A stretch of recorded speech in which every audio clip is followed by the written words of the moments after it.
गढ़ में एक मूर्ति लगी, उसके ऊपर एक विवाद खड़ा हुआ था जिसमें कहा गया था कि महेंद्र सिंह आपा ने पैसे खा लिए। उसके पीछे की क्या हकीकत थी? आप मेरे को केंद्रीय मंत्री बनाओ, 24 अच्छा। घंटे में सैंक्शन हो जाएगी। वो दौर था जिसमें आप हर कोई बात कई मंचों पर खरी खरी सुनाते हो। आपा के खिलाफ इस प्रकार का षड्यंत्र किसने रचा और क्यों ये लोगों को दिखाया गया कि जो इनकी छवि थी इनको धूमिल करने की कोशिश की गई? बैकग्राउंड में लोग कौन थे जो कुछ लोगों को आगे पुश कर रहे थे और महेंद्र सिंह को बदनाम करने के? बैकग्राउंड महंगा हो गया चुनाव। उस दौर में आप वसुंधरा राजे के काफी करीबी थे, ओएसडी भी रहे।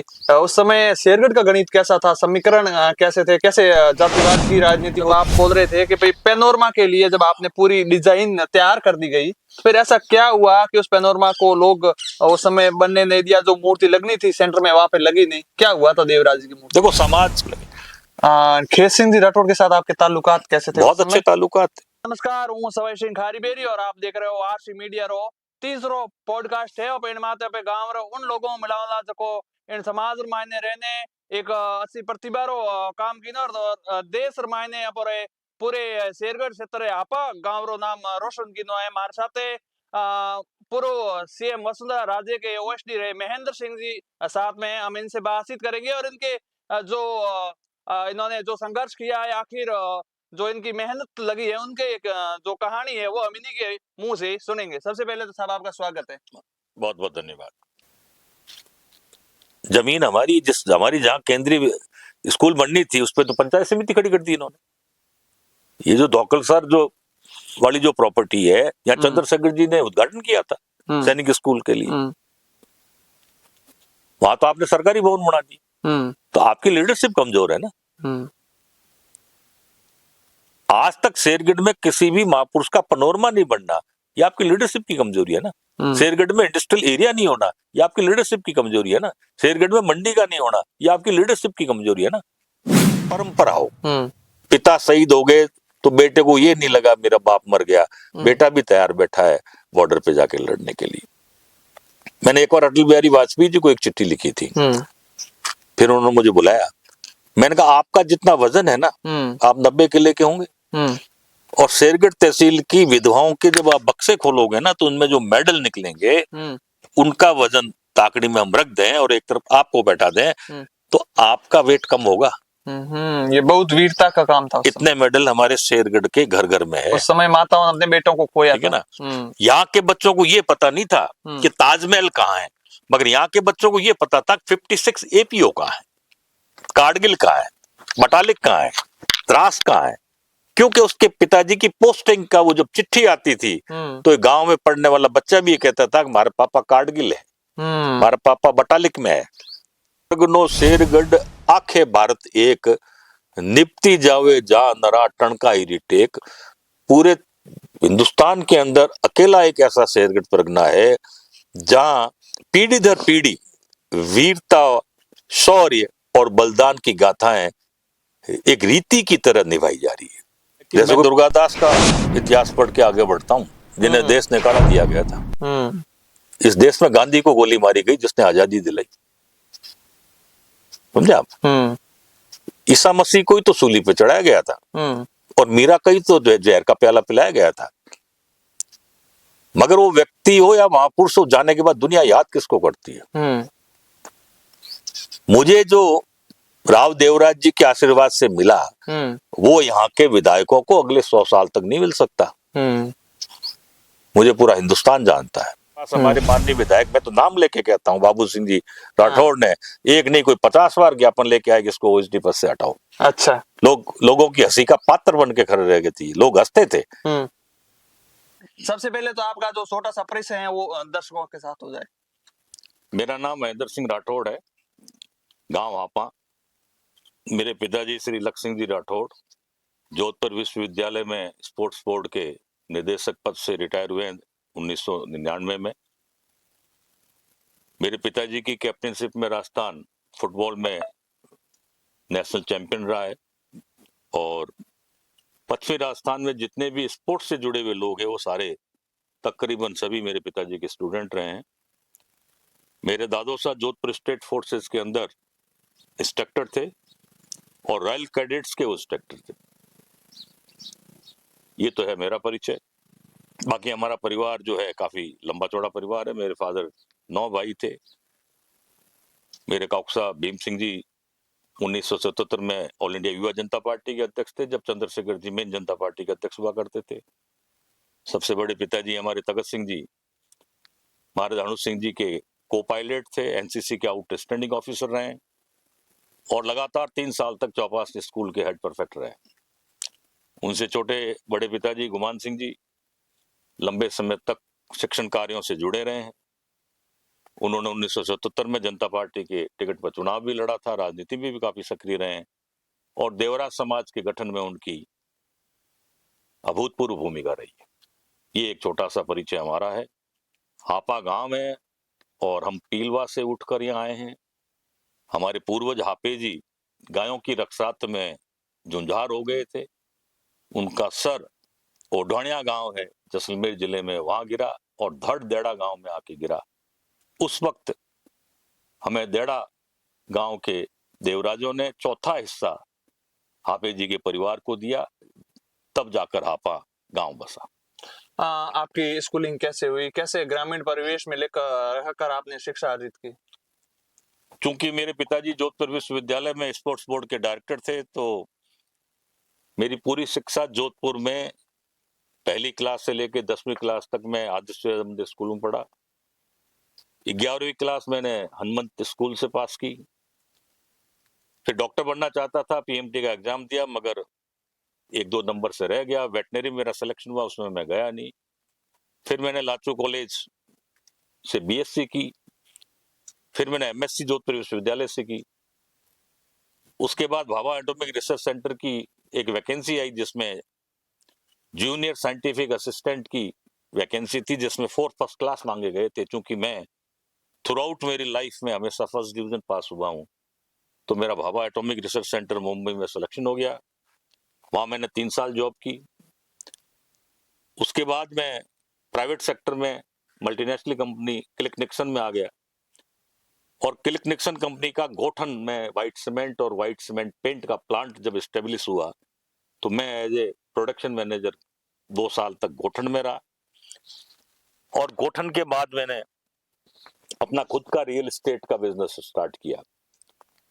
पहले हमने 1-2 बिल्डिंगें जोधपुर में बनाई, बट चूंकि cost of construction and labour यहाँ महंगी थी, तो 93-94 में हम लोग जयपुर शिफ्ट हो गए।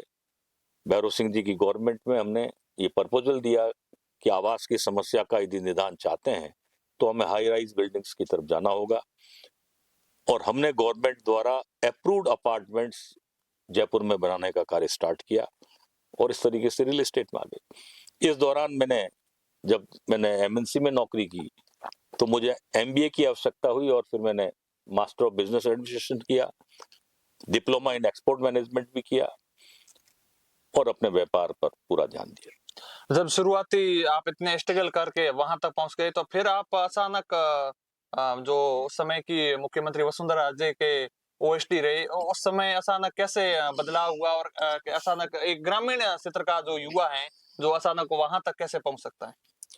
1995 में लंबे समय बाद जिला परिषद और नगर निकायों के चुनाव हुए। तो भारतीय जनता पार्टी, चूंकि हमारे परिवार की पृष्ठभूमि राजनीतिक रही है, तो पार्टी ये चाहती थी कि मैं जिला परिषद सेतराव से चुनाव लड़ूं। अच्छा, मगर ये कौन से सन की बात? 1995 में। अच्छा, मगर उस वक्त किसी कारण से टिकट मुझे न देकर हमारे यहाँ के वरिष्ठ अध्यापक पद से रिटायर हुए थे पैप सिंह जी, उनको वो टिकट दिया गया और मुझे कहा आप संगठन में कुछ साल काम करो।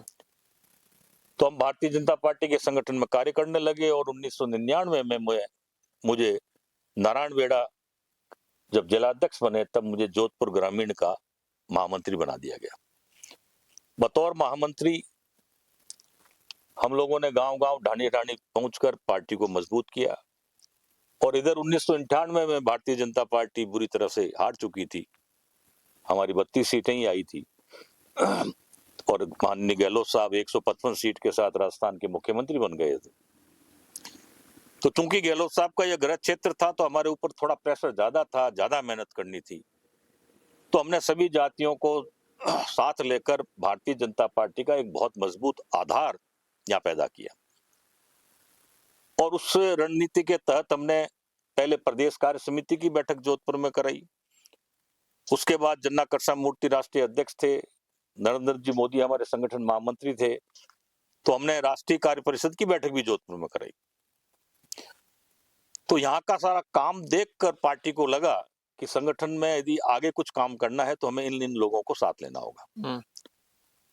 2001 में जब ये निर्णय हुआ कि माननीय भैरव सिंह जी राजस्थान से अब दिल्ली जाएंगे और उपराष्ट्रपति पद पर उनकी नियुक्ति होगी, तो उनके बाद किसको लॉन्च किया जाए, और पार्टी ने ये निर्णय किया कि वसुंधरा जी को राजस्थान के अंदर बतौर मुख्यमंत्री पेश करके 2003 का चुनाव लड़ा जाएगा। शहर वसुंधरा राजे उस समय वसुंधरा जी की एक शर्त थी कि भाई मैं राजस्थान तब जाऊं जब राजस्थान के बारे में मेरे को कुछ इनपुट्स मिले। अच्छा। जब मैं महामंत्री था तो भारतीय जनता पार्टी की पाक्षिक मैगजीन में मेरे आर्टिकल छपते थे, तब माननीय शेखाव साहब ने मुझे बुलाया और कहा कि मैं आपको वसुंधरा जी के साथ लगा रहा हूँ। अच्छा। इनके साथ आपको पूरा राजस्थान घूमना है और इनको राजस्थान का जो पॉलिटिकल और हिस्टोरिकल बैकग्राउंड है उसके बारे में बताना है। तो वहां से हमारा सफर शुरू होता है। जहां जहां वसुंधरा जी जाती थी उस क्षेत्र का हम बैकग्राउंड पता करते थे, वहाँ के महापुरुषों के बारे में पता करते थे, वहाँ के लोक देवताओं के बारे में पता करते थे, मंदिरों के बारे में पता करते, कारगिल का युद्ध हुआ वहाँ के शहीदों के बारे में पता करते। इस तरह से हम भाषण उनका तैयार करते थे ताकि उस गांव के लोगों को लगे कि वसुंधरा जी तो हमें हमारे बारे में सब जानती है। अच्छा। इस तरीके से हमने पूरा राजस्थान 2001 और 2 में उनके साथ पूरा राजस्थान हमने भ्रमण किया। फिर परिवर्तन यात्रा का कार्यक्रम बना तो मेरी स्पेशल ड्यूटी लगाई गई मैडम के साथ, और पूरे 105 दिन की परिवर्तन यात्रा में मैं वसुंधरा जी के साथ रहा। लगभग उनके सारे भाषण मैं लिखता था, और भाषण लिखने के पीछे रणनीति ये रहती थी कि जिस जगह पर वो भाषण दे रही है उस जगह का पूरा परिचय उस भाषण में आना चाहिए ताकि लोगों से डायरेक्ट संपर्क हो सके। जब शुरुआत में आप वसुंधरा जी के लिए भाषण लिखते थे, वो भाषण देते थे, और हर किसी को ये पता नहीं था कि आखिर इनके भाषण कौन लिखता है। एक गांव का युवा महेंद्र सिंह हापा, जिसने अपने पूरे गांव का नाम उस समय रोशन किया, सीएम के भाषण लिखते थे उस समय आपको कैसा लगता था मन में कि मैं सीएम के भाषण लिख रहा हूँ? मन में ये लगता था कि भगवान ने ये अपॉर्चुनिटी दी है और आपकी कलम की यदि धार तेज है, गॉड गिफ्ट मानते हो आप इसको? ये पूर्वजों का आशीर्वाद है। और मैं साइंस का स्टूडेंट था, मगर जब बीच बीच में पढ़ते पढ़ते बोर होने लगता तो मैं हिस्ट्री पढ़ता था। अच्छा। मैं लोक साहित्य पढ़ता था। तो मेरे पास लोक साहित्य और इतिहास का भी एक अच्छा खासा कलेक्शन है। मैं अखबार के एडिटोरियल की पिछले 30 साल से कटिंग कर रहा हूँ। आप किसी भी विषय पे अखबार में कोई अच्छी खबर आई, मैं उसका पूरी कटिंग करके उसकी फाइल तैयार करता हूँ। कोई त्योहार आया तो उस त्योहार के बारे में अखबार में कुछ चीज आई, जैसे देवी उठनी 11 आई, तो अखबार उस पर लिखता है, एक आर्टिकल लिखता है, तो मैं उसकी कटिंग रखता हूँ। अब मान लो किसी ऐसे फंक्शन में वसुंधरा जी को जाना है जहाँ देव उठनी 11 के बारे में भी बोलना है, तो मेरे पास तो सारा लिटरेचर है। तो मैं तीज हो, त्योहार हो, जितने हमारे भूतपूर्व सैनिक हुए हैं, जितने परमवीर चक्र हुए हैं, जितने भारत रत्न हुए हैं, अभी चरण सिंह जी को, अडवाणी जी को, कपूरी ठाकुर को, स्वामीनाथन को भारत रत्न दिए गए, तो अखबार ने उनकी पूरी जीवनी लिखी, मैंने उनकी कटिंग करके रख ली। अब जब कभी भी इनकी जन्मतिथि मनाई जाएगी या इनके सम्मान में कोई समारोह होगा और वहां यदि हमारा कोई व्यक्ति भाषण देने जा रहा है तो बैकग्राउंड तो हमारे पास है ही ना, हम उसमें से हमारी स्पीच तैयार करते हैं। तो लाइब्रेरी का होना और जितना कुछ अखबारों में या दूसरे मैगजीन्स में आता है हमारे से रिलेटेड, उसकी हम कटिंग करके रखते हैं, पूरी एक फाइल तैयार करके रखते हैं हर विषय की। तो लिखने का शौक उससे अपने आप बढ़ता है। और फिर आप किसी भी पोस्ट पे हो, आप यदि लिख रहे हो मैडम के भाषण, तो मुख्यमंत्री के भाषण लिखने वाले के पास फीडबैक अपने आप चल के आता है। जितने हमारे पत्रकार है या दूसरे राजनेता है, वो खुद आके कहते हैं साहब फलाने दिन मैडम हमारे यहाँ चित्तौड़ आएंगी, चित्तौड़ का ये बैकग्राउंड है। अच्छा। तो एड ऑन होता रहता है। तो जो कार्य आप करते हो मन लगा के, तो फिर बाजार से आपको बहुत चीजें मिलती है, समाज से बहुत चीजें मिलती है, अपने आप ही समाज आपके पास सूचनाएं पहुंचाता है। जब महेंद्र सिंह आपा गांव से निकल करके हर जगह की यात्राओं करके जो आपको अनुभव मिला, वो अनुभव कैसा था आपके लिए? मैं राजस्थान से हूं और दुनिया पूरी राजस्थान देखने आए और हम राजस्थान नहीं देखें, इससे बड़ा दुर्भाग्य क्या हो सकता है। आप जिस धरती पे पैदा हुए हो, जिस समाज में पैदा हुए हो, जिस पार्टी के लिए काम कर रहे हो, उनका पूरा इतिहास तो आपके टिप्स पे होना चाहिए। मैं जयपुर में रहकर यदि हापा के बारे में नहीं जानता तो फिर मैं दूसरे गांव के बारे में कैसे जानूंगा? मैं मेरे शेरगढ़ तहसील को नहीं जानूं, मैं मेरे जिले को नहीं जानूं, मैं मेरे समाज को नहीं जानूं, या जिस पार्टी में मैं काम कर रहा हूं मैं उस पार्टी के बारे में नहीं जानूं, तो फिर क्या फायदा? जड़ का पता होना बहुत जरूरी है। जितनी गहरी आपकी जड़ें हैं, नीचे तक की डिटेल यदि आपके पास है, तो ज्ञान की दुनिया में उतनी ही ऊंचाई आपको मिलेगी। जब आप इस पूरे हर जगह आपने देखा कि वहाँ का जो भौगोलिक क्षेत्र कैसा है, जहाँ पर कौन कौन शहीद हुए हैं, तो अब शेरगढ़ क्षेत्र की बात करें तो कौन सी ऐसी प्रतिभाएं हैं जो उस समय अच्छा काम किया है, आज उनके लिए उनको भी आगे आना चाहिए, प्रोत्साहन मिलना चाहिए, आज वो कहीं छुपी हुई है? क्या होता है कि समय के साथ वर्तमान बदलता है। आजादी से पहले इस देश में चर्चा वीरों की बहादुरों की होती थी। अंग्रेज यहाँ एडमिनिस्ट्रेशन दे गए, कलेक्टर एसपी ज्यादा इंपॉर्टेंट हो गए और वीर और शहीद पीछे चले गए। आज का समय अर्थतंत्र है। आज जो पैसे वाले लोग हैं, आज जिसके पास धन है, लक्ष्मी है, उसकी पहुंच ज्यादा हो रही है। ठीक है, तो समय में किस वक्त किसकी जरूरत है ये सृष्टि तय करती है। मैं कई बार मजाक में कहता हूं कि एक वक्त था जब लोग कहते थे कि बाड़मेर जैसलमेर पोस्टिंग मिल गई तो वहां रहना मुश्किल हो जाएगा। आज हर व्यक्ति बाड़मेर जैसलमेर जाना चाहता है। प्रकृति ने अब बाड़मेर जैसलमेर को तेल भी दिया है, पानी भी दिया है, सब कुछ दिया है। तो इसी तरीके से हर वर्ग का प्रतिनिधित्व भी सृष्टि में बदलता रहता। एक वक्त में ये पूरा हिंदुस्तान सनातनी था, हर व्यक्ति जनेऊ पहनता था, पूजा पाठ करता था। उस वक्त संतों की और पूजा पाठ करने वालों की बहुत ज्यादा पूछ होती थी। फिर राजाओं की पूछ हुई, अब नेताओं की पूछ है। अब जो उस समय का दौर था शेरगढ़ का, उस समय काफी उद्योग भी थे जिसके लिए शेरगढ़ उस समय डेवलप था काफी। अब ऐसा क्या हुआ कि उनका ग्राफ था वो धीरे धीरे कम हो गया? शेरगढ़ ही नहीं, हमारी जो हिंदू समाज की रचना है उसमें उत्पादन की इकाई गांव को माना गया है। हर गांव में काश्तकार और कामगार दोनों जातियां रहती थी और हर गांव अपनी आवश्यकताएं उसी गांव में पूरी करता था। गांव में ही दरियां बनती थी, गांव में ही चमड़े के जूते बनते थे, गांव में ही छोटी छोटी औद्योगिक इकाइयां होती थी। सने सने ब्रिटिश राज के बाद ग्रामीण इकाइयां हमारी ध्वस्त होती गई और बाजार आ गया। अच्छा, जिसे हम पूंजीवाद और बाजारवाद कहते हैं। और गांव की इकाइयां खत्म हो गई। आज गांव का आदमी हर अपनी छोटी मोटी आवश्यकता पूरी करने के लिए शहर में जाता है और वहां से सामान खरीद आता है, जबकि पहले उल्टा था। पहले चीजें गांव में बनती थी और शहरों में आके बिकती थी। ये हमारे जोधपुर में घंटाघर है, यहाँ आम किसान अनाज बेचता था और वहां से औजार खरीद के लाता था। जयपुर में छोटी चौपड़ बड़ी चौपड़, एक चौपड़ पे अनाज किसान बेचता था, दूसरी चौपड़ से औजार खरीद के लाता था। आज स्थिति उल्टी हो गई है। आज बाजारवाद और पूंजीवाद में गांव मोहताज बन के रह गए।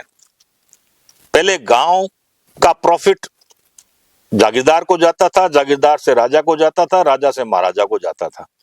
आज समस्या ये है कि राजस्थान सरकार भारत सरकार की तरफ देख रही है कितना ऐड देगी, जिला ट्रेजरी राज्य सरकार की तरफ देख रही है कितना फंड आएगा, और पंचायत देख रही है कि पंचायत समिति से कितना आएगा, पंचायत समिति जिला परिषद की तरफ देख रही है। आज व्यक्ति ऊपर की तरफ देख रहा है, ऊपर से कितना पैसा आएगा। पहले उल्टा था, पहले नीचे से पैसा कमाकर आदमी ऊपर बेचता था।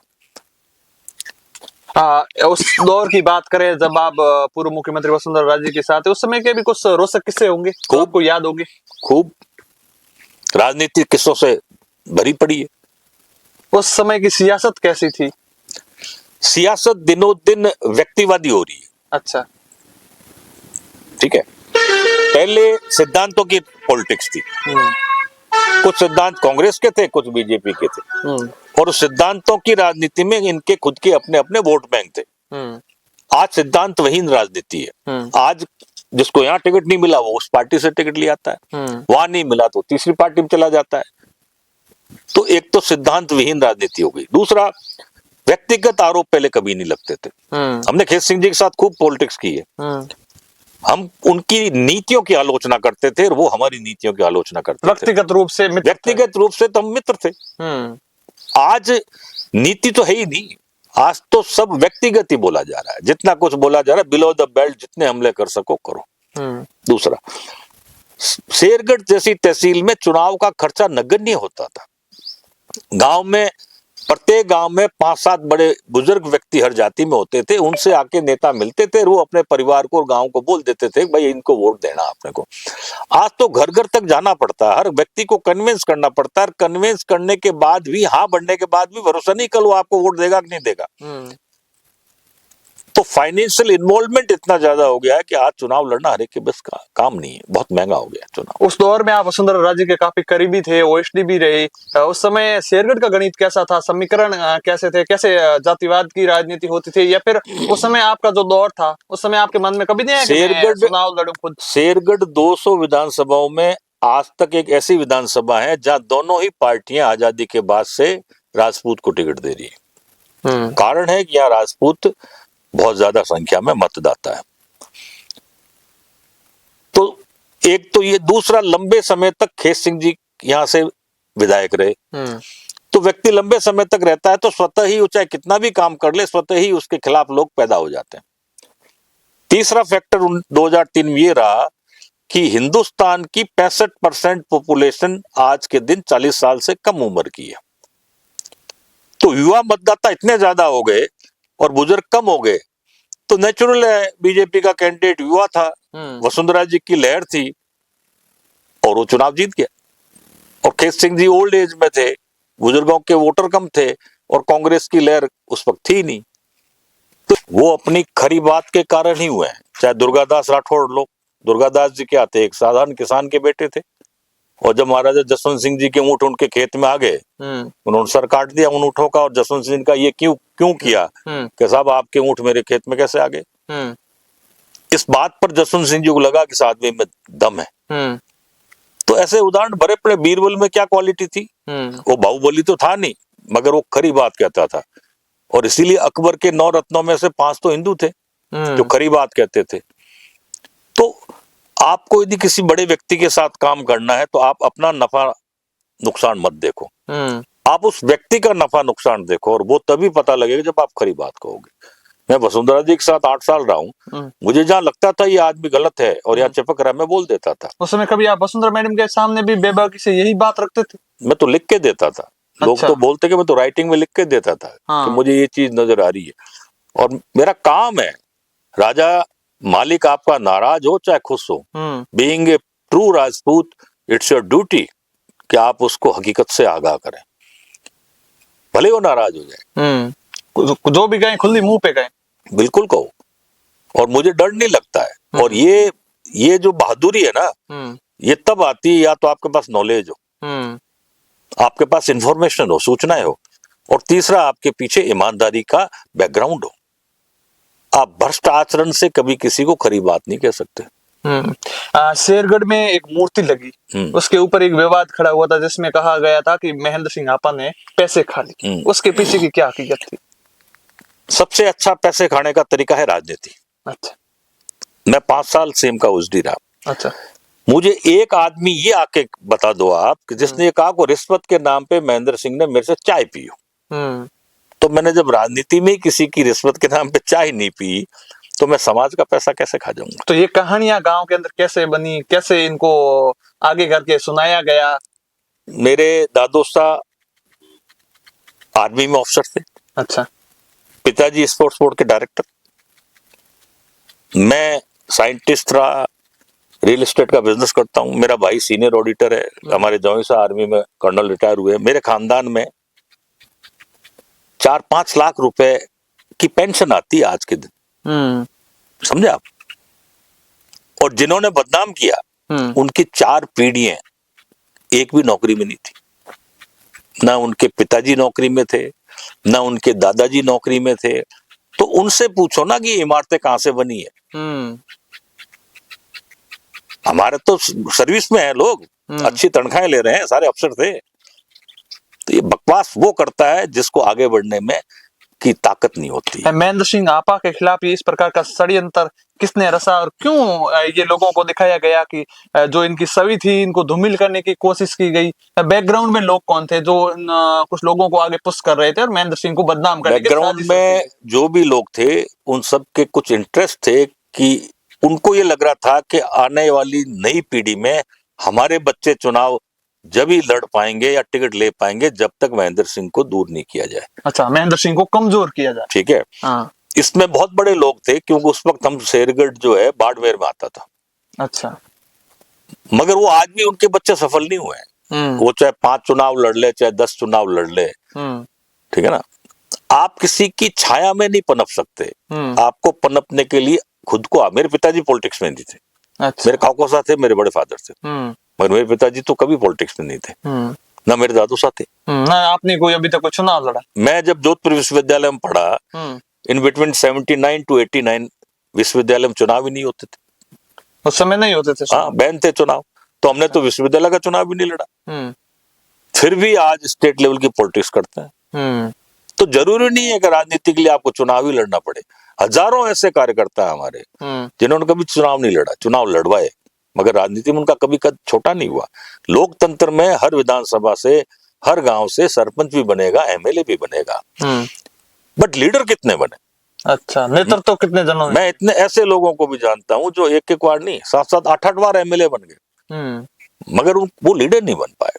लोकतंत्र की प्रक्रिया है जिसमें सरपंच भी बनेगा, प्रधान भी बनेगा, एमएलए भी बनेगा, एमपी भी बनेगा, मगर लीडर कितने बने जिनको लोग याद रखें? या तो आपका बोला हुआ लोग सुन के याद करेंगे या आपका लिखा हुआ लोग पढ़कर याद करेंगे। समझा आप क्या लिख के जा रहे हो जनता के लिए, या क्या बोल के जा रहे हो जिसके लिए जनता आपको याद करे? तो मैं चुनाव लड़ने की राजनीति को बड़ा नहीं मानता, या आप 10 बार एमएलए बन गए, एमपी बन गए, ये तो लोकतंत्र की प्रक्रिया का पार्ट है।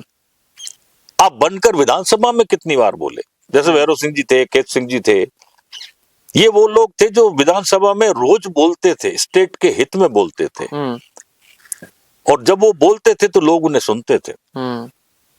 मीडिया इंतजार करता था कि आज की बहस में खेत सिंह जी क्या बोलेंगे और भैरव सिंह जी क्या बोलेंगे। खेत सिंह जी राठौड़ के साथ आपके ताल्लुकात कैसे थे? बहुत अच्छे ताल्लुकात थे। राजनीति अलग जगह थी और मैंने उनसे अलग था। बहुत कुछ सीखा। उन्होंने एक लाइन मेरे को कही थी कि शेरगढ़ में राजनीति करनी है तो शेरगढ़ में बिजनेस मत करना। अच्छा, ठीक है ना। हाँ। तू तेरा बिजनेस जयपुर ही रखना। आज के जो नेता है वो तो बिजनेस पूरा ही शेरगढ़ में कर रहे हैं। वो तो कौन से कमठेमेर, कौन सी फेमिन में पार्टनर नहीं है। जैसे अखबारों का रिकॉर्ड रखना, ये मैंने भैरव सिंह जी से सीखा। अच्छा, मेरे पास पिछले 35 साल की दोनों पार्टियों का रिकॉर्ड मिल जाएगा आपको। तो मैं किसी मंच पे बोलूं तो मेरे पास प्रूफ भी तो होना चाहिए। आज के कितने नेता हैं जो ये बता दे कि 1952 से लेके आज दिन तक जहां से आप एमएलए हो वहां किस पार्टी का कौन उम्मीदवार खड़ा हुआ था? ये नाम नहीं बता सकते। ये तो बता देंगे खेत सिंह जी 1952 तक से आज तक थे। खेत सिंह जी सामने कौन था? अच्छा, भाई सामने वाली पार्टी ने किसको टिकट दिया? वो नहीं है। मैं आपको शेरगढ़ के हर गांव का बैकग्राउंड बता दूंगा। इनको पूछो कि आपके गांव का खुद का ही बैकग्राउंड बता दो। तो राजनीति में अब ऐसे लोग आगे आ रहे हैं तो ठीक है, जनता की चॉइस है, उसमें हम क्या कर सकते हैं। पार्टियां टिकट दे रही है, जनता उनको वोट दे रही है, वो जीत रहे हैं, उन्हें शुभकामनाएं। आपने हर गांव में जाकर के उन गांव की जो उस समय की क्या हिस्ट्री थी उसको निकाला और उसको संरक्षित भी रखा है। जैसे आपने जो डॉक्यूमेंट देखा है उसके अंदर संरक्षित था, तो ऐसे आपके अंदर कैसा अनुभव हुआ कि मैं इस गांव के बारे में पूरी जानकारी को संरक्षित रखूं तो आगे आने वाले समय में इसकी जो कटिंग है उसको लोग देखेंगे कि हकीकत में यहाँ पे ये होता था। देखो, जीवन में भगवान ने कई सुख लिखे हैं और कई चीजें लिखी है। अब आपका इंटरेस्ट किस में? जैसे मेरा इंटरेस्ट रहता है एक्सप्लोरेशन में। मैं आपके घर भी आऊंगा तो मैं वहां कुछ न कुछ खोजने की कोशिश करूंगा कि इस घर में नई चीज क्या है। ये एक इंटरेस्ट होता है, ये जिज्ञासा होती है। ये जिज्ञासा होनी चाहिए, मेरे में है वो। मैं कोई अपना राजपूतों का ही नहीं, मैंने जाटों का इतिहास भी पढ़ा है, विष्णुओं का भी पढ़ा है। मैं इनके फंक्शन में जाता हूँ, मुझे कोई किताब दे देता है। अभी थोड़े दिन पहले मैं एक जाट समाज के समारोह में गया, मैंने 3 घंटे की जर्नी में उस किताब को पूरा पढ़ लिया। जिसने किताब लिखी उसको मैंने फोन करके बता दिया कि इस पेज पे ये गलती है। अच्छा। उसने कहा महेंद्र सिंह जी गजब के आदमी हो, हमने देखा आप किताब ले जाके कहीं रख दोगे। मैंने कहा मैंने तो पढ़ ली, और इसमें और वो किताबें सुरक्षित है मेरे पास। कल ने हमारी लीडर किसी जाट समाज के फंक्शन में जाए तो मैं क्या लिखूंगा जब तक मेरे को नॉलेज नहीं होगा, या किसी विष्णुई समाज या ब्राह्मण समाज के फंक्शन में जाए। तो आपके मन में ये जिज्ञासा होनी चाहिए, मेरे लिए ये धन है, मैं पैसे को वैल्यूलेस आइटम मानता हूँ। अच्छा, इट इज नथिंग, ये तो हर व्यक्ति के पास है। महेंद्र सिंह, आपके मन में ये विचार कब आया कि मैं मूर्ति कला में आगे योगदान दूं और मूर्तियों के लिए जो शेरगढ़ में भी बनी है और जगह भी बनी है, तो आपने जो मैन्युफैक्चरिंग की है, तो ये आपके अंदर आर्ट का कब जगी के मूर्ति बनाने में हमको आगे आना चाहिए? ये तो एक एक्सीडेंटल है कि 1994 में मैं गांव आ रहा था और मेरे बड़े फादर गुमान सिंह जी बालेसर से मेरे को कहा मेरे को बावकान तालाब छोड़ दे, आज हमारे समाज की मीटिंग है। अच्छा। तो 4-5 लोगों ने मिलकर देवराज सभा का गठन किया था और एक पेड़ के नीचे बैठ के इनकी मीटिंग हो रही थी। तो मैं तो उनको छोड़ने आया था, मैं गांव आ रहा था। तो कुछ टाइम के लिए मैं भी वहां बैठ गया।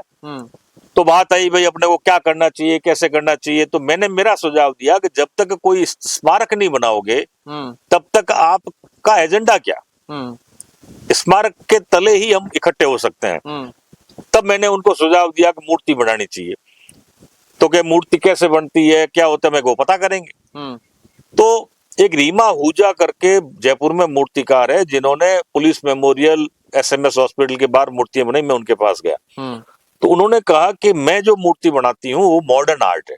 अच्छा। आप जिस महापुरुष की बात कर रहे हो तो 500-600 साल पहले हुए, ये ट्रेडिशनल एंड हेरिटेज आर्ट है। और ये काम बड़ौदा में होता है, यहाँ नहीं होता है। तब मैं बड़ौदा गया। बड़ौदा में GM कोलाटकर एक थे जिनका स्टूडियो था, जिन्होंने शिवाजी की मूर्ति बनाई जो गेटवे ऑफ इंडिया बॉम्बे में लगी हुई।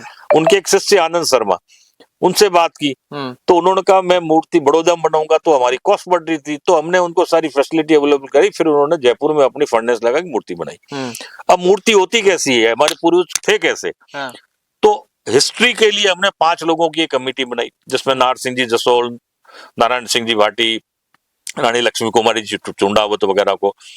तो इन्होंने हिस्ट्री पढ़ के हमें बताया कि देवराज जी की कदकाठी ये थी, उस वक्त ऐसे घोड़े होते थे, ऐसी वेशभूषा थी। और आउट ऑफ हिस्ट्री हमने एक स्केच तैयार किया और वो स्केच तैयार करने के बाद तय हुआ कि भाई देवराज जी की मूर्ति बनेगी और इतने पैसे में बनेगी। फिर हमने समाज को कहा भाई इतना पैसा अपन को इकट्ठा करना होगा। तो समाज ने भी एक अपनी कमेटी बनाई है और घर घर से पैसा इकट्ठा हुआ, हमने मूर्ति बना दिया। आज वो स्मारक खड़ा है आपके सामने। जब शुरुआत में आप की रुचि हुई कि भाई जो हमारे पूर्वज थे जिन्होंने वीरता बहादुरता का काम किया, उनके लिए आपने स्मारक के रूप, उनको याद रखने के लिए मूर्ति के रूप में उनको अभी आपने कहा कि जैसे व्यवस्था होगी तो लोग आएंगे जाएंगे देखेंगे। अब एक और प्रश्न है कि जब आप बोल रहे थे कि भाई पैनोरमा के लिए जब आपने पूरी डिजाइन तैयार कर दी गई, तो फिर ऐसा क्या हुआ कि उस पैनोरमा को लोग उस समय बनने नहीं दिया, जो मूर्ति लगनी थी सेंटर में वहां पे लगी नहीं? क्या हुआ था देवराज की मूर्ति? देखो समाज का काम जो है ना वो एक दीपक की तरह है जिसमें खुद को जलना पड़ता है और समाज को रोशनी देनी पड़ती है। अच्छा। आप जब भी कोई समाज का काम, चाहे आप अपने समाज में करो, सामाजिक कार्य के पीछे लोग ये बैकग्राउंड देखते हैं कि इसका उद्देश्य राजनीतिक है। चूंकि मैं छोटा मोटा राजनीतिक कार्य करता था तो कुछ लोगों को ये लगा कि ये सामाजिक कार्य यदि महेंद्र सिंह के हाथों से हुआ तो अगला टिकट इसको मिल जाएगा। तो ये छोटे मोटे लोगों ने, इस एरिया के बड़े लोगों ने कॉन्स्पिरेसी की। अच्छा। और मुझे बदनाम किया। आपके मिशन को फेल किया गया? टोटल फेल क्या किया, मैं इनसे लड़ता रहा और आखिर मूर्ति का उद्घाटन मैंने कराया। मैं फेल कहाँ हुआ? सच्चाई परेशान होती है, पराजित नहीं होती है। लेकिन साजिश उस समय बहुत, ठीक है। और जिन्होंने साजिशें की, जब मैं ओएसडी बना, उन सब वो सारे अपने काम लेके मेरे पास आते थे। वो फिर एक दूसरे का नाम लेते थे कि मैं तो को कहे तो नहीं, फलों ने कहे तो, मैं वो कहे उन कहे तो। फिर मैं पीछे नहीं देखता, मुझे आगे बढ़ना है। मैं पीछे के हिसाब ही नहीं रखता। शिकायत वहां पे भी भेजी गई? हाँ, खूब भेजी। वसुंधरा जी के पास हमारे माननीय विधायक, मैं तो नाम लेके कहता हूँ, बाबू सिंह जी राठौड़ ने एक नहीं कोई 50 बार ज्ञापन लेके आए कि इसको ओएसडी पद से हटाओ। अच्छा। लोगों की हंसी का पात्र बन के खड़े रह गए थे, लोग हंसते थे कि एक अपनी काबिलियत से बने हुए व्यक्ति को ये ज्ञापन लेके आते थे रोज। एक महेंद्र सिंह आपा, वो जिन्होंने पूर्व मुख्यमंत्री वसुंधरा राजे के ओएसडी के रूप में काम किया, मूर्ति संरक्षण में काम किया और पूरे इतिहास को संजोने के रूप में अपने पेनोरमा के रूप में अपनी जो बातें रखी, उसी महेंद्र सिंह को बदनाम करने के लिए ऐसी साजिश तो कहीं मन में दुख नहीं हुआ, ठेस नहीं पहुंची? ऐसा है कि मैं दुर्गादास का इतिहास पढ़ के आगे बढ़ता हूँ, जिन्हें देश निकाला दिया गया था। इस देश में गांधी को गोली मारी गई जिसने आजादी दिलाई, समझे आप? ईसा मसीह को ही तो सूली पे चढ़ाया गया था और मीरा का ही तो जहर का प्याला पिलाया गया था। मगर वो व्यक्ति हो या महापुरुष हो, जाने के बाद दुनिया याद किसको करती है? मुझे जो राव देवराज जी के आशीर्वाद से मिला वो यहाँ के विधायकों को अगले 100 साल तक नहीं मिल सकता। मुझे पूरा हिंदुस्तान जानता है। मैं मुख्यमंत्री के साथ 8 साल रहा हूं, ठीक है ना? तो वो जो चीज मिली है वो एक एमएलए से कहीं ज्यादा बड़ी है। मुझे पूरी ब्यूरोक्रेसी जानती है और मैंने ईमानदारी से काम किया, उसका सम्मान मुझे पग पग पर मिलता है, पग पग पर। अब काफी समय हो भी चुका है, लेकिन आप जब इस राजनीति के एंगल से दूर हट गए, सामाजिक कार्यों से आप धीरे धीरे दूर है, ये मोह भंग अचानक कैसे हुआ? नहीं, मैं शेरगढ़ के लोगों के साथ काम नहीं कर रहा हूँ। अच्छा। मगर मैं राजस्थान में मेरे समाज के साथ काम कर रहा हूँ। मैंने अभी राव दूधा जी की मूर्ति लगवाई मेड़ता में, उससे पहले आपके चाबा में राव पूंजा की मूर्ति बनवाई, ब्रिगेड उदय सिंह जी की मूर्ति बनवाई, मेवानगर में कमांडेंट भंवर सिंह जी की मूर्ति बनवाई। तो समाज के काम तो कर ही रहा हूं ना। आज भी कहीं भी हमारे समाज में मूर्ति बनती है, इवन राव तेजा जी की खरनाल वाली मूर्ति में हमारा योगदान रहा है। तो लोग राय तो लेते ही हैं। मलेशिया की पार्लियामेंट में जो राम मंदिर लगा है पूरा मार्बल का, वो हमने इसी मूर्तिकार से बनवा के भिजवाया। तो आखिर शेरगढ़ में ऐसे कौन लोग हैं? शेरगढ़ में अब नई पीढ़ी आ गई, नई पीढ़ी को हमारी जरूरत नहीं है। यहाँ जितने भी संगठन बने हुए हैं उनको अपना हित देखना है, तो हम काहे के लिए माथापोड़ी करें? हमारे पास बहुत बड़ा फील्ड है। महेंद्र सिंह आपा, आपकी एक रचना है जिसमें हर कोई नेता मंच पे बोलता है शेर परगनो शेरगढ़, वो आपकी रचना है, तो उसकी कुछ पंक्तियां भी सुना दी और उसका क्या भावार्थ है उस बारे में? शेर परगनो शेरगढ़ आखे भारत एक, निपटी जावे जा नरा टणका ही रिटेक। पूरे हिंदुस्तान के अंदर अकेला एक ऐसा शेरगढ़ परगना है जहां पीढ़ी दर पीढ़ी वीरता, शौर्य और बलिदान की गाथाएं एक रीति की तरह निभाई जा रही है, जैसे कोई परंपरा हो। पिता शहीद हो गए तो बेटे को ये नहीं लगा मेरा बाप मर गया, बेटा भी तैयार बैठा है बॉर्डर पे जाके लड़ने के लिए। मैंने एक बार अटल बिहारी वाजपेयी जी को एक चिट्ठी लिखी थी, फिर उन्होंने मुझे बुलाया। मैंने कहा आपका जितना वजन है ना, आप 90 किलो के होंगे, और शेरगढ़ तहसील की विधवाओं के जब आप बक्से खोलोगे ना तो उनमें जो मेडल निकलेंगे उनका वजन ताकड़ी में हम रख दें और एक तरफ आपको बैठा दें तो आपका वेट कम होगा। ये बहुत वीरता का काम था। इतने मेडल हमारे शेरगढ़ के घर घर में है। उस समय माताओं ने अपने बेटों को खोया, ठीक है ना। यहाँ के बच्चों को ये पता नहीं था कि ताजमहल कहाँ है, मगर यहाँ के बच्चों को ये पता था 56 एपीओ कहाँ है, कारगिल कहाँ है, बटालिक कहाँ है, द्रास कहाँ है। क्योंकि उसके पिताजी की पोस्टिंग का वो जब चिट्ठी आती थी तो गांव में पढ़ने वाला बच्चा भी ये कहता था कि हमारे पापा कारगिल है, हमारे पापा बटालिक में है।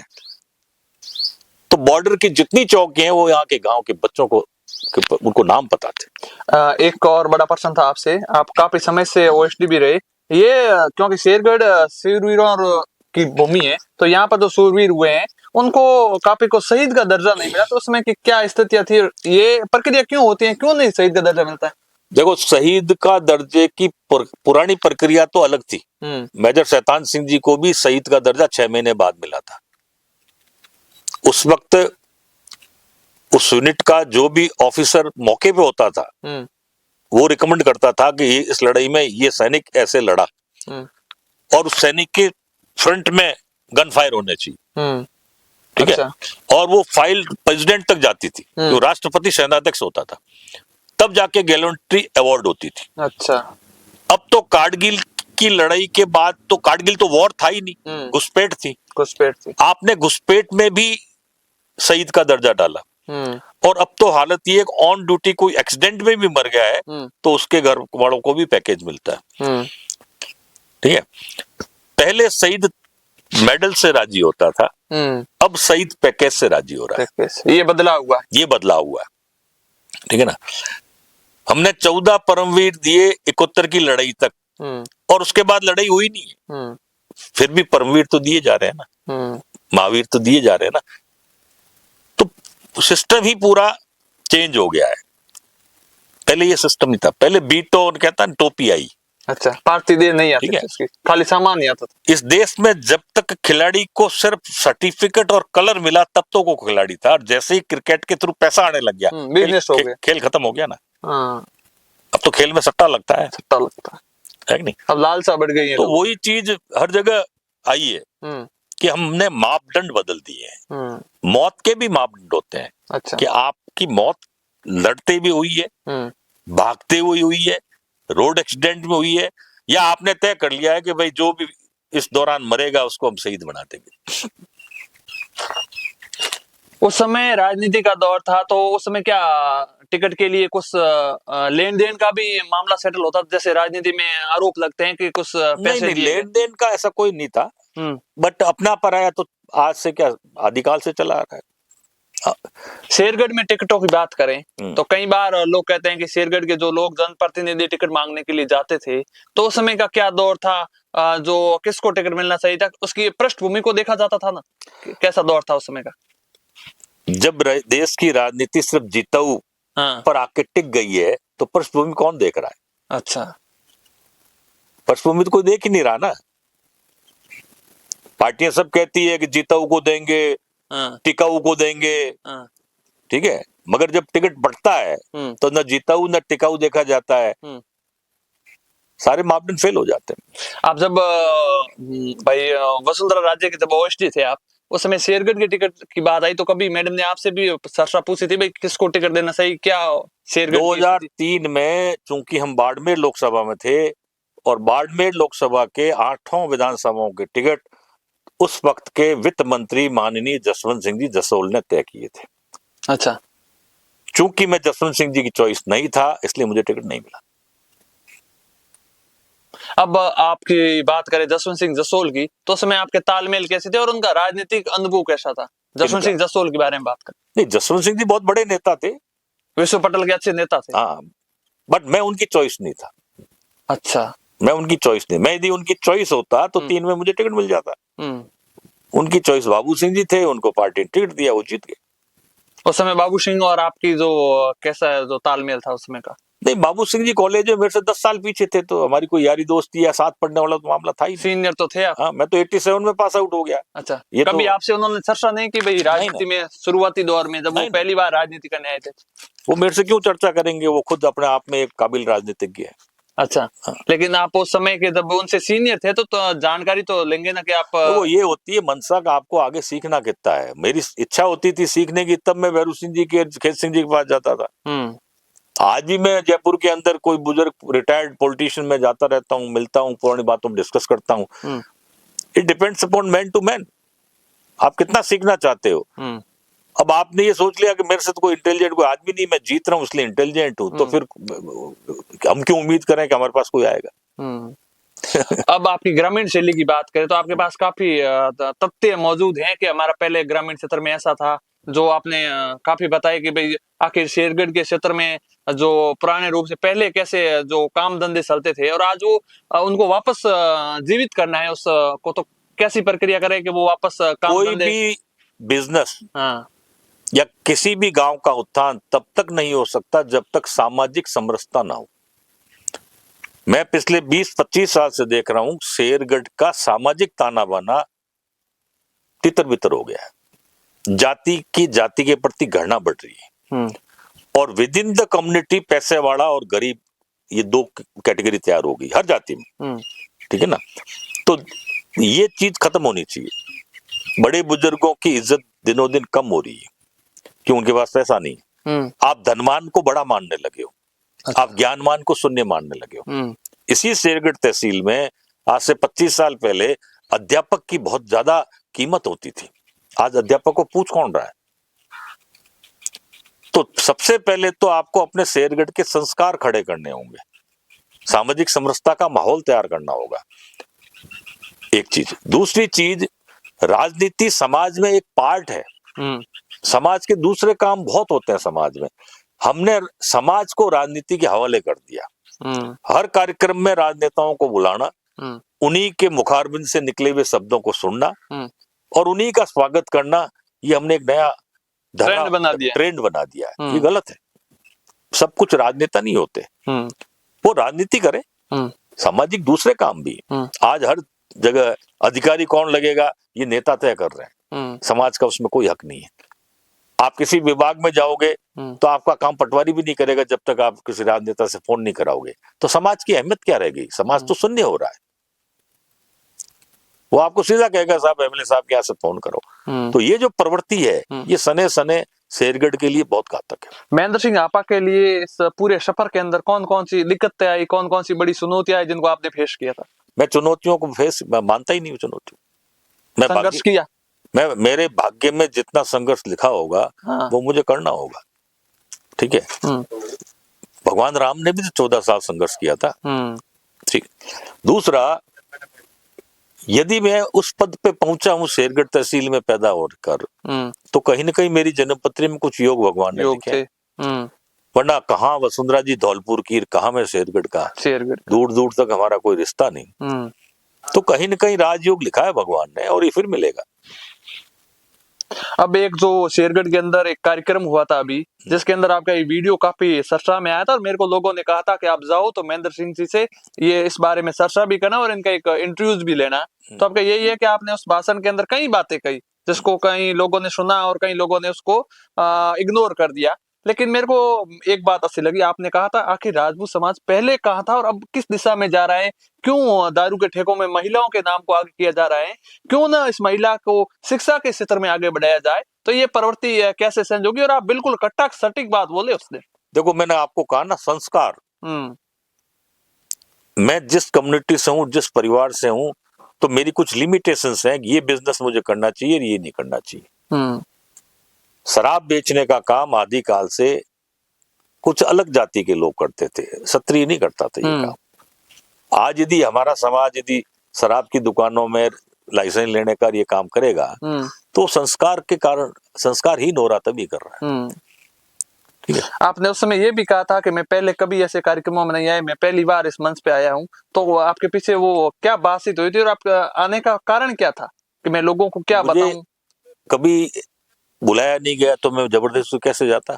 अच्छा, जब बुलाया गया तो मैं गया। और जब मैं जाता हूँ तो मेरे मन में जो खरी बात होती है वो मैं कहता हूँ। और वहां मैंने कहा कि हमारे समाज के कुछ लोग गांव गांव घूम रहे, नशा मत करो, नशा मत करो। ठीक है, अच्छी बात है, आप लोगों को कन्वे कर रहे हो नशा मत करो, मगर ये भी तो कन्वे करो कि नशा बेचो मत। नशा बेचने वाला दुकानदार ही यदि मेरा भाई होगा तो मैं तो खरीदूंगा ना। आपके तो शादी ब्याह में शराब मत परसो, तो भाई शराब बेचने वाला, डिस्काउंट देने वाला भी तो आप ही का भाई है। तो मूल समस्या तो मूल से खत्म करो ना। जब नशा बिकेगा ही नहीं तो कौन करेगा? एक उस समय आपने एक और बात ऐसी बात कही थी कि आखिर जो मंडोर के प्रत्यारों के बारे में आपने बताया था कि राव चुंडा को दहेज में मंडोर दे दी गई, इससे बड़ा कोई काम हो ही नहीं सकता। वो क्या वाक्य था जो उस समय आपने कहा था? वो थी कि भाई दहेज प्रथा बंद होनी चाहिए, वो होनी चाहिए। तो मैंने इस पे कहा था कि दुनिया का सबसे बड़ा मारवाड़ में दहेज राणा उगम सिंह ने मंडोर दहेज में देके दिया। तो दो तो इससे बड़ा दो, नहीं तो फालतू में क्यों लाखों करोड़ों के नीचे आ रहे हो? काम करो तो ऐसा करो जिसपे इतिहास लिखा जाए।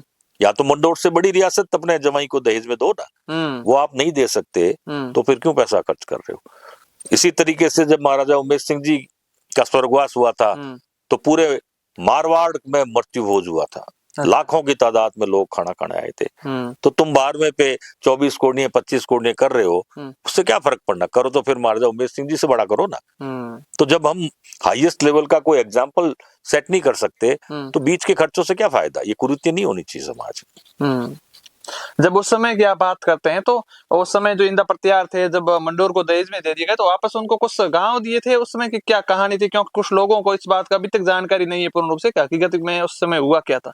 जो शेरगढ़ तहसील के अंदर जो इंदों के गांव है, ये गांव चुंडे की तो थे, देवराज जी के भाई बंट की तो गांव थे, चुंडा जी के गांव थे। चुंडा जी को जब मंडोर दहेज में मिल गई तो इंदा सरदार यहाँ आ गए, तो राव चुंडा के हिस्से के सारे गांव इंदों को मिल गए। अच्छा। हाँ, अब क्या है कि मैंने वहां पे भी एक वीडियोस कवर किया है जिसके अंदर राव सुंडा जी ने जहां पर तोरण बांधा था और जहां पर उनका हाथी आया था, हाथी को बांधा था, आत्मा या उसको कहते हैं, लेकिन अभी तक उसका जो जीर्णोद्वार है वो नहीं हो रहा है। अब उसके ऊपर कब्जे होने शुरू हो गए हैं। तो इसके ऊपर क्या होना चाहिए कि अगत में वो उनको संरक्षित रूप से रख सके? आपके लोकसभा के सांसद केंद्रीय टूरिज्म मिनिस्टर हैं। अच्छा। दिया कुमारी जी राजस्थान स्टेट की टूरिज्म मिनिस्टर है। समाज के कुछ लोग एक प्रपोजल बना के इनके पास जाए और पनोरमा उनका सैंक्शन कराए। अब आप जल मंत्री रहते हुए यदि पानी के लिए तरसते रहो और टूरिज्म मिनिस्टर रहते हुए आप पर्यटन के लिए तरसते रहो, तो ये फिर उसमें महेंद्र सिंह कुछ नहीं कर सकता। जिनके हाथ में कलम है, जिनके हाथ में ताकत है, उनके पास जाना चाहिए। और जब तक अपने नेताओं से हिसाब लेने की प्रवृत्ति आप लोगों में नहीं आएगी ना, तब तक गुलाम की मानसिकता से वोट देते रहो, ये मजे करते रहेंगे। आपने सुना होगा अभी 25 दिन पहले सुखवीर सिंह बादल तक को बर्तन मांजने पड़ गए स्वर्ण मंदिर में। 17 अकाली नेताओं को स्वर्ण मंदिर में जूते साफ करने पड़ गए, टॉयलेट साफ करनी पड़ गई। जिस दिन आपके मन में हिसाब लेने की प्रवृत्ति आ जाएगी कि महेंद्र सिंह जी आपको हमने वोट दिए हैं, आप एमएलए बने हो हमारे वोटों से, आप मिनिस्टर बने हो, आपने हमारे समाज के लिए क्या किया, तब नेता डरेंगे। मगर आज तो उल्टा हो रहा है। आपके हर काम में आप करवा के देखिए, पटवारी तहसीलदार की इतनी औकात हो जाए कि वो आपसे पैसा मांग ले, उल्टा लटका दो उसको। ये तो उल्टा हो रहा है। आपके हर काम में आप करवा के देखिए, पटवारी तहसीलदार की इतनी औकात हो जाए कि वो आपसे पैसा मांग ले, उल्टा लटका दो उसको। ये बात करें तो अपने क्षेत्रों के अंदर ये रिश्वत का गंदा खेल चलता है। इसको कहीं ना कहीं आम लोगों ने इसको तवज्जो तो दी है ना, कि इसलिए ये खेल आगे बढ़ा। यदि देते ही नहीं तो देखो, भय बिना प्रीत नहीं। अच्छा, ठीक है, मैं यदि किसी डिपार्टमेंट का एचओडी हूँ और मेरा बाबू पैसे खा रहा है, तो यदि मेरे नॉलेज में नहीं है तो मैं मां मूर्ख हूं, और या वो मेरी कंसर्न से कर रहा है, समझे आप? तो जनता जागरूक नहीं है, और जो कोई जागरूकता की बात करता है तो उन्हें लार कुतिया भसे जो बस पर उन्होंने आगो काट दो। इसीलिए मेरे को यहाँ बुलाया नहीं जाता। आप सीधी खरी खरी कह देते हो, इसीलिए बुलाया नहीं जाता। ठीक है ना। मैंने क्या कहा आपको पहले, सबसे बड़ी ताकत है ईमानदारी, और वो मेरे साथ काम करने वाले लोग जानते हैं, उस वक्त के अधिकारी जानते हैं कि महेंद्र सिंह हापा ने किसी काम के लिए फोन किया है तो इसमें पैसे का लेन देन नहीं हुआ है, इसलिए वो काम होता है। तो जिस दिन नेताओं से हिसाब मांगना शुरू कर दोगे ना, तो ये भ्रष्टाचार भी बंद हो जाएगा, आपका काम भी होने लगे। हम वोट भी दे रहे हैं और बाद में उसकी गुलामी भी कर रहे हैं, और 2-2 कौड़ी के लोग आपसे पैसे मांगते हैं। आपको नकल निकलवाने जाओगे तो आपसे पैसा मांगा जाएगा। ये क्या है? आप ट्रांसफार्मर लेने जाओगे तो आपसे पैसा मांगा जाएगा। ये क्या है? अभी हम युवाओं के रोजगार के बारे में बात करते हैं, तो आपने कहा कि जब पहले रोजगार थे तो ये बेरोजगारी की बातें कहाँ हुई और क्यों लोग शहरों की तरफ पलायन करने लगे? परंपरागत काम छोड़ दिए। अच्छा। हमारे सनातन धर्म में बेरोजगार शब्द था ही नहीं। हर व्यक्ति अपनी माँ के पेट से काम सीख के पैदा होता था। आज हमारे यहाँ के सुथार बाहर जा रहे हैं, साउथ में जाके लकड़ी का ही तो काम कर रहे हैं। क्या वो फैक्ट्री यहाँ नहीं लग सकती? लग सकती है। उनको यदि आप इंफ्रास्ट्रक्चर दो, तो उनको आप लोन दो, उनको जमीन दो। रिको का इंडस्ट्रियल एरिया होना चाहिए। चाइना में क्या हो रहा है? चाइना इसलिए आगे बढ़ा है कि गांव के व्यक्ति को गांव में ही रोका जाए, उसको वहीं साधन दिए जाए। आज हमारे यहाँ के सोनार, क्या इतना बड़ा ज्वेलरी का पूरी दुनिया का मार्केट है, वो नहीं कर सकते? वो कर ही तो रहे। क्या हमारे यहाँ के मिट्टी के कुम्हार जो मिट्टी के बर्तन बनाते थे, वो चाइना क्ले के बर्तन नहीं बना सकते? भाई, हाथ से काम जो होता था वो एक फैक्ट्री में बदल गया ना। तो हाथ से जो जूता बना रहा था उसको आप फैक्ट्री दो ना, वो जूते बनाएगा फैक्ट्री से। आपने सारा हमारा कामगार का काम छीन कर दूसरे लोगों को दे दिया और वो बेरोजगार हो गया। आप ये मानते हो कि कहीं ना कहीं मशीनी सिस्टम आने के बाद आम लोगों का रोजगार छिन गया? नहीं नहीं नहीं, मशीन से कभी रोजगार नहीं छिनता है। मशीन गलत हाथों में, अच्छा। मशीन गलत हाथों में, ठीक है। अभी थोड़े दिन पहले अखबार में आया कि डिफेंस की छोटी छोटी आइटम या त्यूरी में कहीं फैक्ट्री में लगेगी, गजेंद्र सिंह शेखावत किसी का स्टेटमेंट था, यहाँ बनेगी। तो जब डिफेंस की चीजें बना रहे हो तो क्यों ना उस क्षत्रिय को ये चीजें बनाने का मौका दिया जाए जिसने पीढ़ियों तक ये हथियार काम में लिए। ठीक है। एक बड़ा प्रश्न है आपसे, शेरगढ़ सूरवीरों की धरा रही है, कहीं पर कई माओं ने अपने लाल इस देश के लिए कुर्बान किए हैं, लेकिन शेरगढ़ के अंदर कहीं न कहीं केंद्रीय विद्यालय का मुद्दा कई बार राजनाथ सिंह के मंच पे भी उठा था। उस समय कुछ माइक वाला किस्सा भी हुआ था, लेकिन हकीकत में माने तो अभी तक वो बना क्यों नहीं, पीछे की कहानी क्या है? आपकी लीडरशिप कमजोर है। अच्छा, लेकिन उस समय तो कहा गया कि बन गया, कहाँ बना? आपकी लीडरशिप कमजोर है, इसका एक ही जवाब। अच्छा, होना क्या सही है आपके हिसाब से? आप मेरे को केंद्रीय मंत्री बनाओ, 24 अच्छा। घंटे में सैंक्शन हो जाएगी। जमीन हमारी, हमारी जहां केंद्रीय स्कूल बननी थी उस पर तो पंचायत समिति खड़ी कर दी इन्होंने। ये जो धौकलसर जो वाली जो प्रॉपर्टी है, यहाँ चंद्रशेखर जी ने उद्घाटन किया था सैनिक स्कूल के लिए, वहां तो आपने सरकारी भवन बना दी। तो आपकी लीडरशिप कमजोर है ना। आज तक शेरगढ़ में किसी भी महापुरुष का पनोरमा नहीं बनना, ये आपकी लीडरशिप की कमजोरी है ना। शेरगढ़ में इंडस्ट्रियल एरिया नहीं होना, ये आपकी लीडरशिप की कमजोरी है ना। शेरगढ़ में मंडी का नहीं होना, ये आपकी लीडरशिप की कमजोरी है ना। जब ये पूर्ण रूप से सुविधाएं पहले थी तो इनको डेवलप नहीं किया गया, कहीं ना कहीं कमजोर किया गया और लोग शहरों की तरफ पलायन करने लगे, यही सबसे बड़ा कारण है।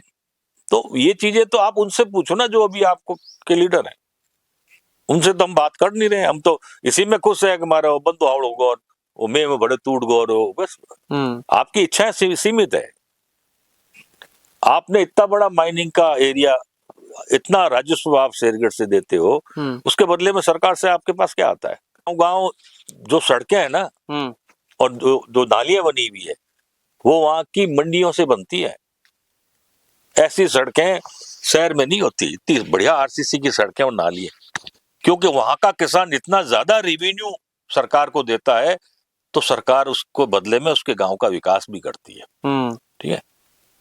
वहां हर शमशान घाट का पट्टा है, हर शमशान, वहां क्या बरसात में पानी आ जाता तो दाह संस्कार में प्रॉब्लम आती थी, मगर सरकारी पैसों से इतने बढ़िया रास्ते बने शमशान घाट के कि आप सोच नहीं सकते। कितनी भी बरसात आ जाए अब दाह संस्कार घर में नहीं होता, वरना कई बार तो हालत ही होती कि घर में ही दाह संस्कार होता। तो वहां का जागरूक व्यक्ति है, वहां कोई जातिवाद नहीं है, वहां किसान है एक कौम है। ऐसे आप गंगानगर हनुमानगढ़ जाओ, वहां जाति नहीं है, वहां किसान है। तो वहां का किसान जानता है कि मैं इतना रेवेन्यू दे रहा हूं, उससे मेरे को लिया किया जाए। आपका किसान जागरूक नहीं है क्योंकि यहाँ की लीडरशिप उसको जागरूक होने नहीं देती है। ना तो आपके यहाँ ऐसे कभी सम्मेलन होते हैं कि आपके बाहर से वैज्ञानिक आए आपको ये बताया कि इवेंट ले लो। आज सरकारी अनुदान का मैक्सिमम पार्ट जो होता है वो किसके पास जा रहा है? मान लो बस 3-10 बड़े टांके आए, मुझे बता दो किसी किसान के वहां पड़े हुए, तो वो टांके आपको किसी नेता के घर पे पड़े हुए मिलेंगे। शिक्षा की बात करें तो कहीं ना कहीं शेरगढ़ के अंदर जो पुस्तकालय हैं, जो लाइब्रेरी है, ऐसे कुछ होने चाहिए जिससे एक युवा को आगे बढ़ने में जो सफलता मिले उसके लिए वो कोशिश करे, लेकिन उसको सही रूप से जो गाइड नहीं मिल पाता। देखो शेरगढ़ सैनिकों की धरती रहा है और हमारे बालेश्वर स्कूल में एनसीसी थी, एग्रीकल्चर थी और यहाँ फौजी भर्ती होते थे बच्चे। सैन्य अकादमी शुरू होनी चाहिए सबसे पहले तो शेरगढ़ में, ताकि इन बच्चों को ट्रेनिंग दे कि आपकी फिजिकल फिटनेस का पैरामीटर ये होना चाहिए। ये एयरफोर्स की भर्ती आ रही है, नेवी की भर्ती आ रही है, पैरामिलिट्री फोर्स की भर्ती आ रही है और हमारे बच्चे ज्यादा से ज्यादा सैन्य सेवाओं में जाएं। ये हमारा बैकग्राउंड है, हम उसी में फिट है। महेंद्र सिंह हपा बेबाक बोलते हैं, अपनी बेबाकी के लिए जाने जाते हैं और कहते हैं कि आरक्षण में सरलीकरण होना चाहिए, तो इस बारे में अभी तक कोई नहीं हुआ है, तो आपका क्या मानना है? आर्थिक आधार पर जो आरक्षण दिया जा रहा है उसके पैरामीटर्स भी इन्होंने इतने कर दिए हैं कि आम आदमी के पास 5-10 बीघा जमीन तो होगी ही होगी। जमीन से कोई पैदा थोड़ी हो रही है हमारे यहाँ, हम तो आज भी बरसात के ऊपर डिपेंडेंट है। तो उनके नियमों में सरलीकरण हो और दूसरा नॉर्मल आरक्षण जो है